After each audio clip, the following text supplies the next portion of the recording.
Poverty is the most common social issue in the Philippines.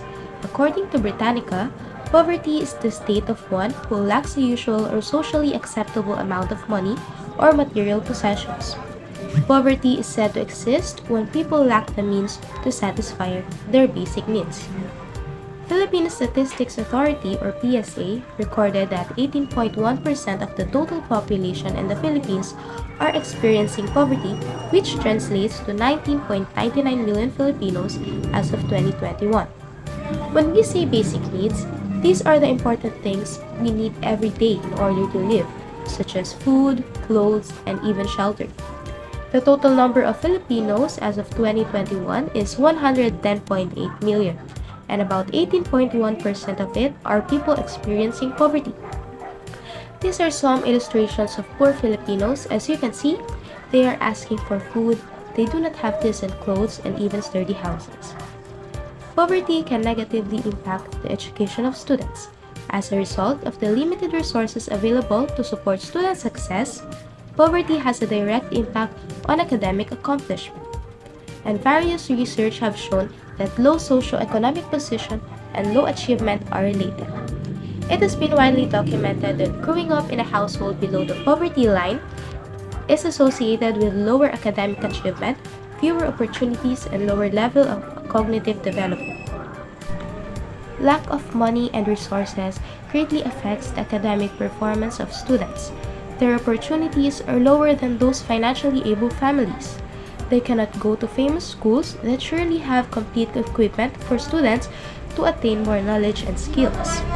Aside from that, students who are experiencing poverty are said to have lower cognitive development. They have low understanding and processing skills to think critically and creatively.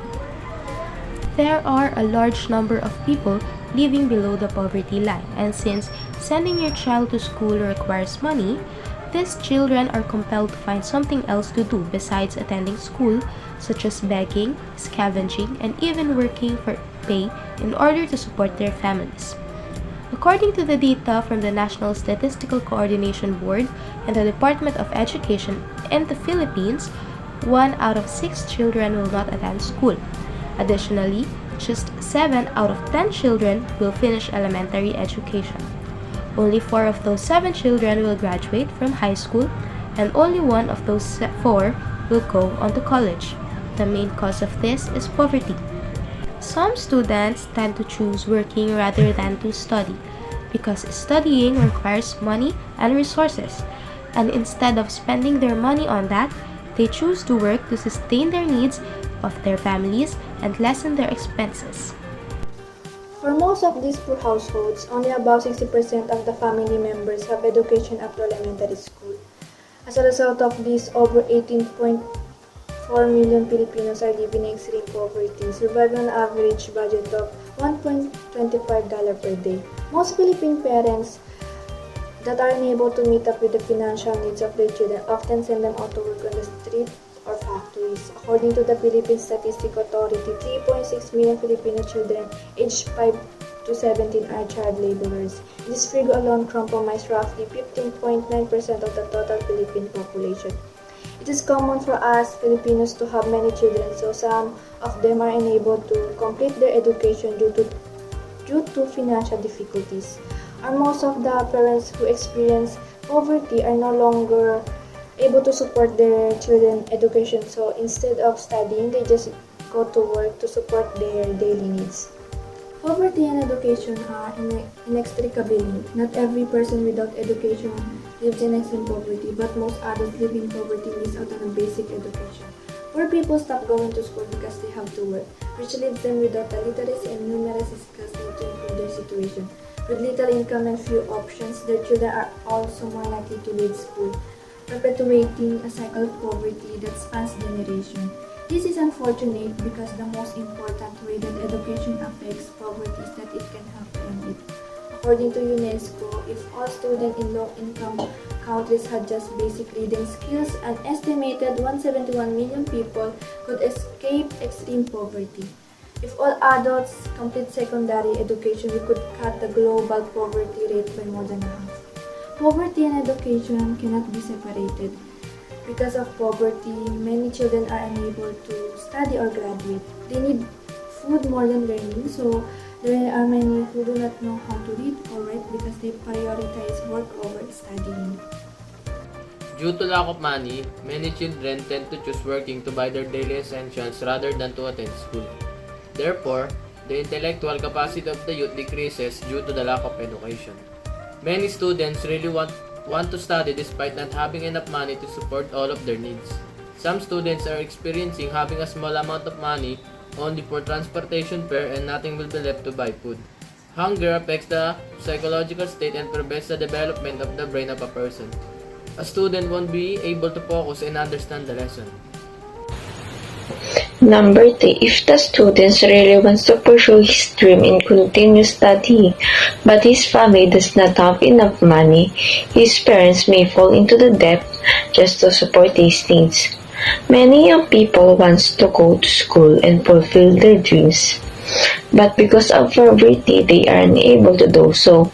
When even parents want to send their kids to school, they were unable to do so because they lack of funds, and because of this, they will be only continue to live in poverty. Lack of money and resources prevents students from access better education than those financially able families. They cannot enroll or go to school because of their parents cannot give them enough money to study. It affects their studies or academics performance because they cannot buy textbooks, uniforms, and others that they can need for studying.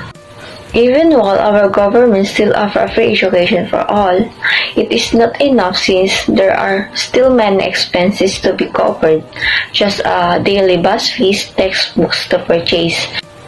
Due to their inability to purchase it interferes their capacity to study and do well in class.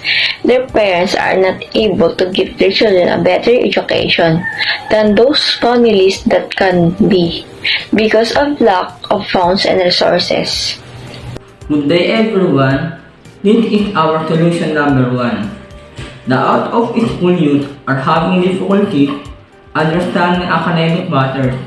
Therefore, the government should make the education much more accessible by making it free or give more scholarship programs to be more convenient to everyone.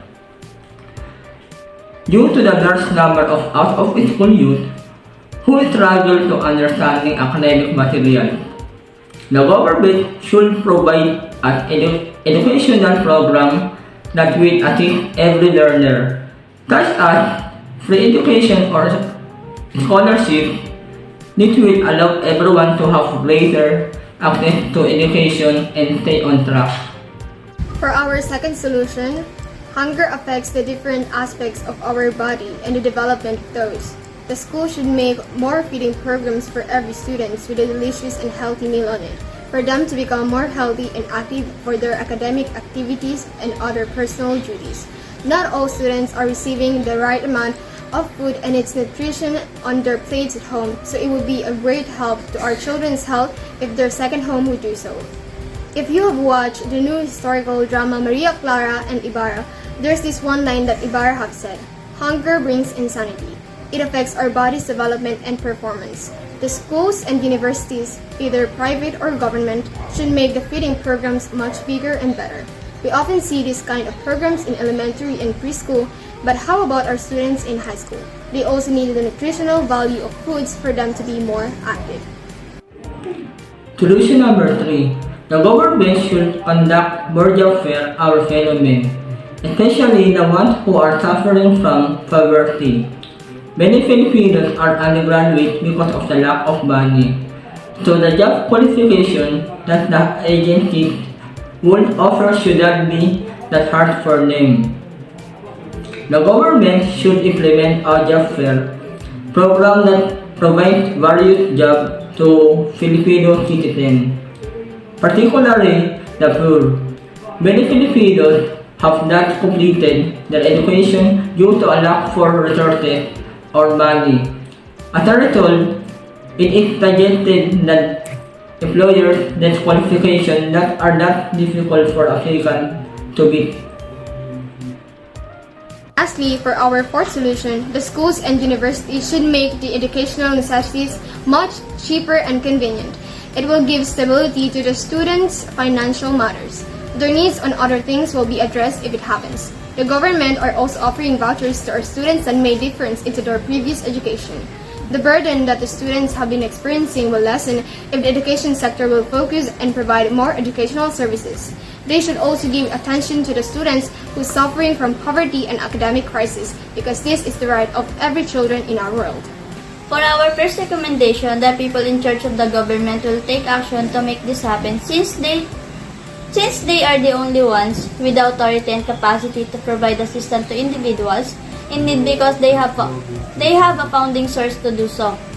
The government should make education more accessible by making it free or by offering more scholarship programs to be more convenient for everyone as the out of school youths are struggling to understand academic concepts.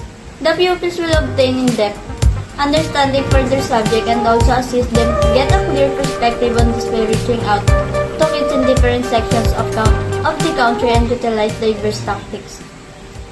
Secondly, anyone can participate in or contribute to the implementation of this approach.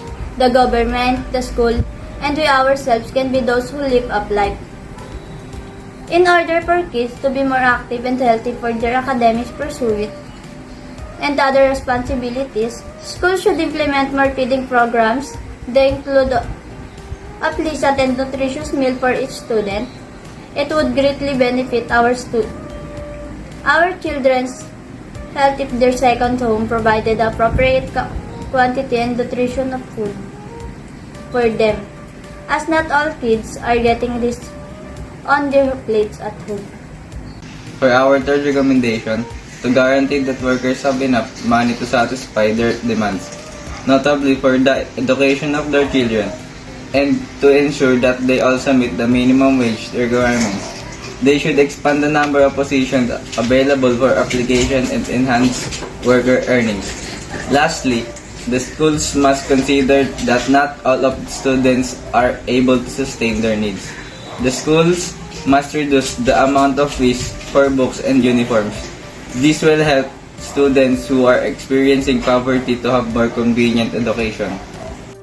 Therefore, we conclude that poverty is the most prevalent social problem in the Philippines. Poverty is such a hard issue to resolve because it can be passed down from one generation to another. Poverty has an impact on academic performances of students. It leads to lower academic achievement, less opportunities, and lower level of cognitive development. These things are caused by lack of money, resources, and hunger. We Filipinos must have solutions with the help of the government. First, we can conduct scholarship programs where not only the intelligent students are qualified, but those who are identified as people experiencing extreme poverty as well. Second, we can implement feeding programs not for elementary students but for high school and college students as well. Lastly, we must conduct more job fairs so we can lessen the unemployment rate in our country, which is one of the causes of poverty. Poverty is one of the hardest issues in our country, but we can resolve it when we unite and do better things to improve our lives.